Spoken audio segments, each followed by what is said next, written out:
আমি কইছি আমার ঘরে ঢুকাইও না আমার ঘরে। আমার পরান থেকে কেউ দূরে লইয়া গেছে। আমার মায়া খুব ভালো যুক্তিসঙ্গত।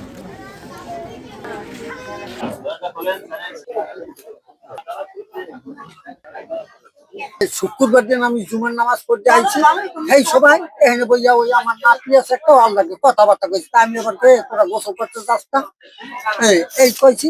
তারপর তো আমরা এখানে বৃষ্টি করছি, সব জায়গায় বিছেছি, রাত্রে অটোতে বিছেছি, করছি, আমরা কোনো সন্ধান পাই নাই। না পাওয়ার কালকে পুলিশও হাজিরা ঘরে তালাশি করছে, কি করছে দেখছে, এখানে কোনো বস্তা আমরাও কইতে না, আমরা দেখি।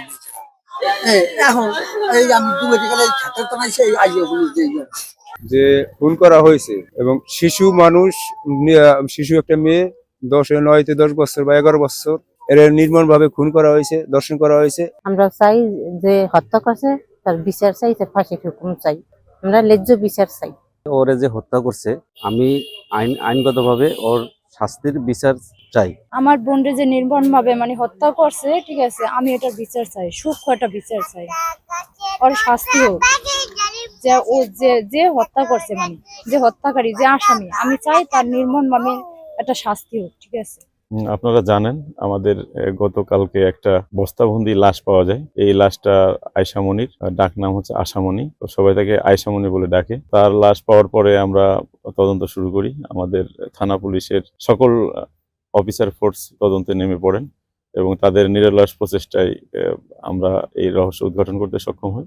রুবেল পেদা নামে একজন ব্যক্তি, সে তাদের বাড়িতে যাওয়া আসা ছিল, সে তাকে হত্যা করেন। হত্যা করার আগেই সে তার সাথে শারীরিক সম্পর্ক অর্থাৎ রেপ করেন।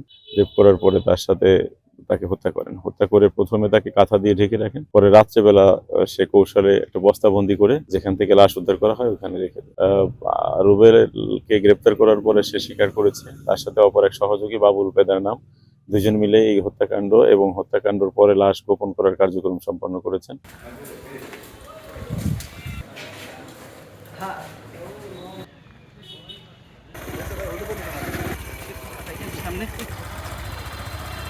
সামনে